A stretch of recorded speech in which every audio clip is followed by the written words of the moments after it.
Hai guys, kita berjumpa lagi dalam video yang kedua, di mana dalam video kedua ini saya akan menjelaskan tentang bagaimana meran confirmatory factor analysis dengan SPSS. Oke, saya jelaskan terlebih dahulu prinsip kerja dari confirmatory factor analysis. Jadi dalam confirmatory factor analysis biasanya kita menganalisis masing-masing variabel. Jadi contoh dalam hal ini pertama kita akan melihat market orientation. Nah, market orientation terdiri dari 16 buah pertanyaan. Nah, dalam confirmatory factor analysis, ke-16 pertanyaan dari 3 buah dimensi market orientation itu akan secara langsung kita masukkan dalam sistem. Nah, di dalam sistem ke-16 ini akan dikocok sedemikian rupa sebanyak 25 kali iterasi dan kemudian dikeluarkan. Nah, ketika dikeluarkan itu kita akan lihat ada berapa kelompok yang terbentuk dari keluarnya 16 buah pertanyaan tersebut. Nah, karena market orientation terdiri dari 3 buah dimensi, maka tentunya kita berharap 16 pertanyaan ini akan mengelompok menjadi 3 buah kelompok.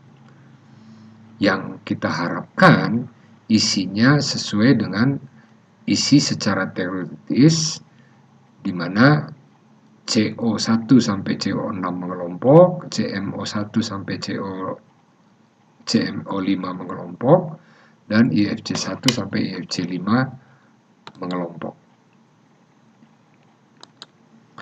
Oke, nah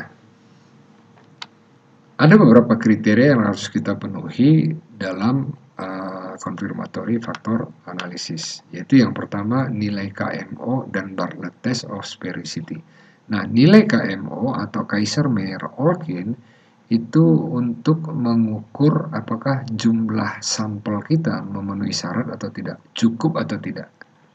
Oke, nah jadi ini ada kesalahan saya sedikit, angka ini seharusnya adalah nilai KMO minimal 0,5 dan Bartlett test of sphericity-nya harus signifikan pada tingkat maksimum 5% atau signifikan pada 0,05. Oke, jika kurang dari itu maka data kita kurang. Solusinya apa? Solusinya kita tambah data. Yang kedua adalah anti-image correlation, itu nilainya minimal 0,5, communalities minimal 0,5, loading factor minimal 0,5, dan tidak boleh terjadi cross loading. Nah, sifat kerja dari CFA ini adalah iteratif. Artinya, ketika kita menemukan katakanlah anti-image correlation tidak memenuhi syarat pada pertanyaan tertentu, maka kita berhenti dan pertanyaan itu kita keluarkan dulu karena dia tidak valid, dan baru proses itu kita ulangi lagi dengan memperhatikan lagi dari kriteria pertama dan seterusnya. Oke, kita langsung ke lembar kerja SPSS. Nah, biasanya kita menguji itu per variabel. Jadi dalam hal ini kita akan uji market orientation yang terdiri dari 3 buah dimensi dengan 16 buah pertanyaan. Oke, Anda masuk ke analyze, pilih dimension reduction, dan pilih faktor. Oke, ini saya akan keluarkan dahulu. Oke, nah sekarang kita masukkan 16 buah pertanyaan,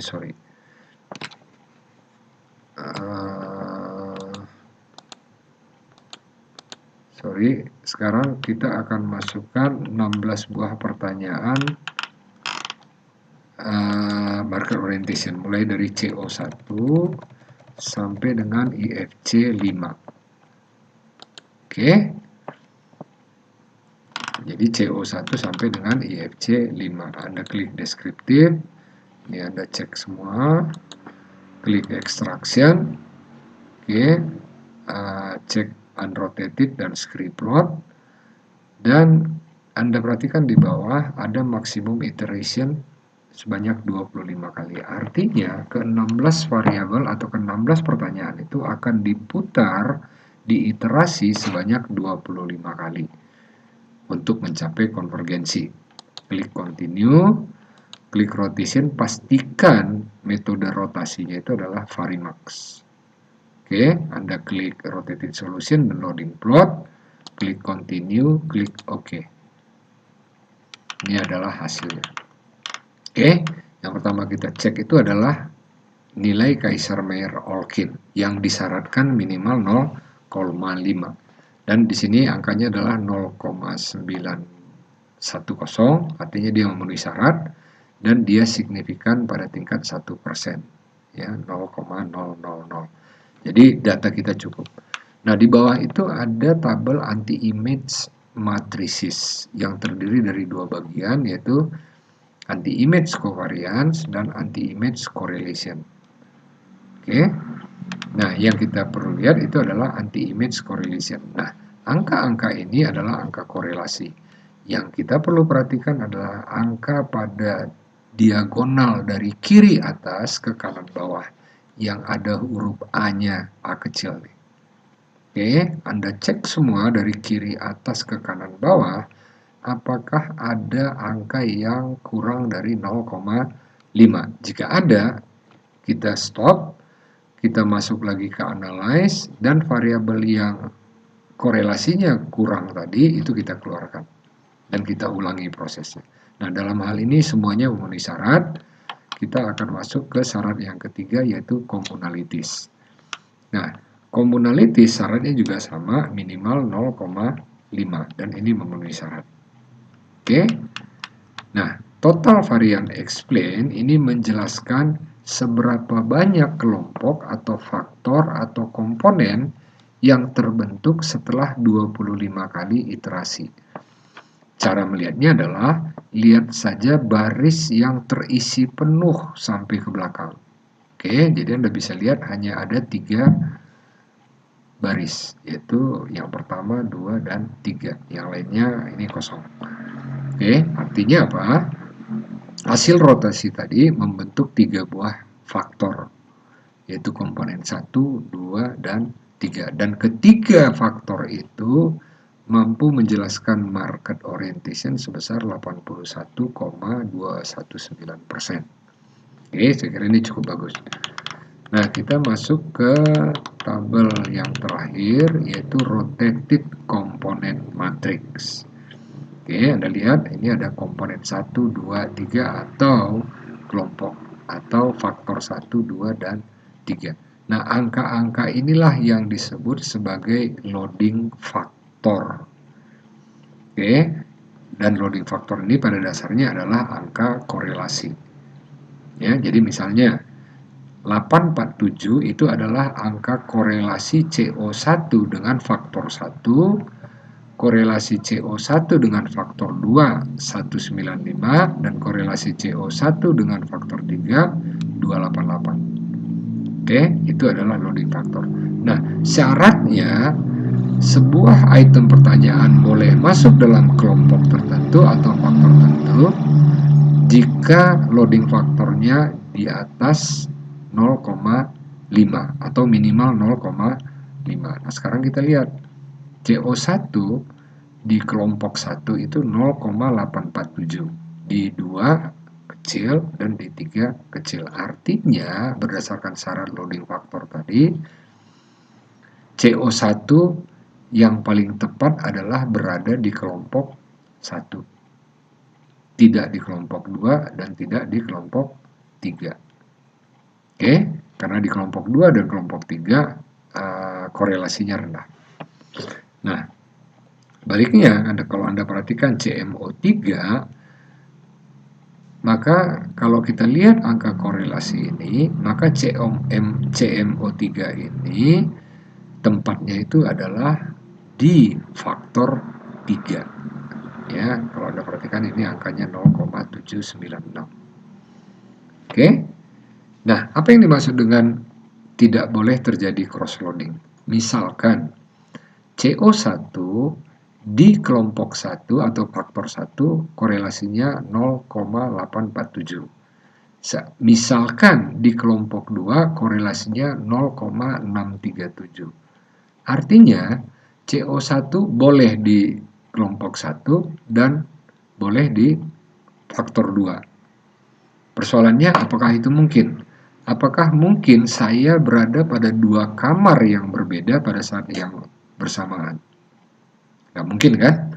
Nah, makanya syaratnya itu adalah jika terjadi sebuah pertanyaan masuk di dalam dua faktor, maka jelas pertanyaan itu tidak valid. Kenapa tidak valid? Karena ternyata pertanyaan itu bisa mengukur faktor 1 dan bisa mengukur faktor 2. Jadi itu tidak mungkin. Oke. Nah, kalau kita perhatikan dari data ini tidak ada terjadi cross loading. Oke. Nah, sekarang kita lihat di faktor 1 yang masuk itu apa aja? Ternyata yang masuk itu adalah CO1 sampai dengan CO6. Kalau yang ini semua korelasinya di bawah 0,5. Faktor 2 isinya apa? Ternyata IFC1 sampai dengan IFC5. Dan yang terakhir CMO1 masuk di CMO1 sampai dengan CMO5 masuk di faktor 3. Oke, kesimpulannya apa?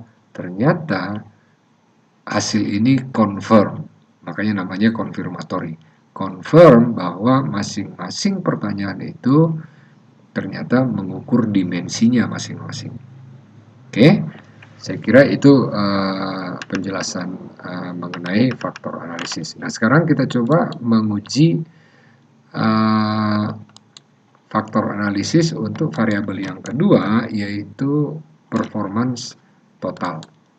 Oke, nah kita masukkan P1 sampai dengan P12. Masuk dan langsung kita run. Oke, kita cek Bartlett testnya bagus. Oke, kalau kita cek anti image correlation-nya juga bagus. Kita cek commonality. Ternyata kalau Anda perhatikan di P12 angkanya kurang dari 0,5. Berarti P12 ini tidak valid. Oke. Nah, untuk itu kita kembali ke analyze, pilih dimension reduction, pilih faktor, dan variabel yang tidak valid tadi atau P12 kita keluarkan dan kita run ulang. Oke, kita cek angka KMO-nya akan meningkat, anti image-nya terpenuhi, sekarang komunalitisnya juga sudah terpenuhi di atas 0,5, dan lihat hasilnya, dia hanya membentuk satu buah faktor. Oke, jadi 11 pertanyaan yang kita uji mengelompok dalam sebuah faktor. Itu sesuai, ya, sesuai. Makanya kalau kita lihat rotated component matrix, dia tidak menyatakan apapun karena semuanya masuk pada faktor yang sama. Nah, jadi kesimpulannya apa? Dari 12 pertanyaan untuk mengukur marketing performance, ternyata ada satu, yaitu P12 yang tidak valid. Saya kira sekian video tentang confirmatory factor analysis. Mudah-mudahan bisa dimengerti, dan jika ada pertanyaan, silahkan Anda tuliskan di forum dan saya akan usahakan menjawab kemudian. Terima kasih.